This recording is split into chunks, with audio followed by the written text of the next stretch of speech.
तो दोस्तों, आप सभी जानते हो कि आने वाले समय में भारत के विमानन क्षेत्र का बहुत ही ज़्यादा विकास होने वाला है, क्योंकि अभी हाल ही में भारत की जितने भी एयरलाइंस हैं उन्होंने बड़े बड़े ऑर्डर प्लेस कर दिए हैं, वो भी अमेरिकन और इसके अलावा फ्रांसिस कंपनी एयरबस और बोइंग को। इसको लेकर भारत की तरफ से कम अभी 1000 प्लेन के ऑर्डर दे दिए गए हैं, जो कि विश्व में अब तक सबसे बड़ा ऑर्डर भारत की तरफ से प्लेस किया जा रहा है। एक साथ भारत $200 बिलियन के आसपास के हवाई जहाज खरीदने वाला है। परंतु भारत सरकार की ऐसे समय में और इतने बड़े ऑर्डर को देते समय में एक बड़ी महत्वाकांक्षा है, और वो यह है कि इन जहाजों को हम सीधा विदेशों से ले लेंगे तो भारत को कोई फायदा नहीं होगा। ना तो भारत को इन जहाजों को खरीदने से रोजगार मिलेगा और ना ही किसी भी प्रकार का लाभ हम ले पाएंगे, क्योंकि विदेशी कंपनियां इन जहाजों को बनाने की जो तकनीक है वो भारत को दे ही नहीं रही हैं। तो $200 बिलियन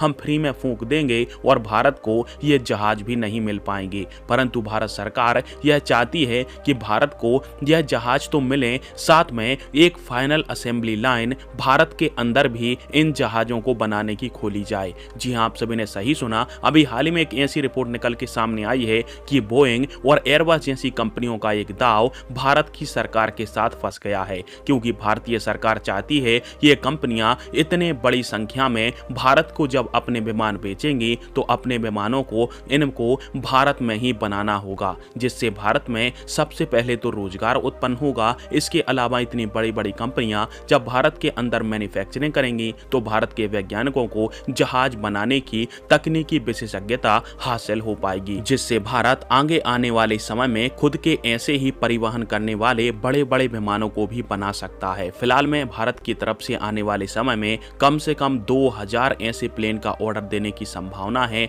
आने वाले 20 साल के अंदर। इसलिए भारत सरकार चाहती है कि आने वाले समय में जहाजों की फाइनल असेंबली लाइन भारत के अंदर भी लगाई जाए और यह जहाज भारत में भी बने। बाकी आप सभी को क्या लगता है, और भारत सरकार जो फैसला ले रही है कि इन जहाजों को इतनी बड़ी संख्या में खरीदने के साथ साथ इन जहाजों की तकनीक भी भारत को मिलने चाहिए और यह जहाज भारत के अंदर बननी चाहिए, तो क्या भारत सरकार का यह फैसला सही है या फिर गलत? कमेंट बॉक्स में फिर आप दीजिएगा। वीडियो देखने के लिए धन्यवाद। जय हिंद, वंदे मातरम।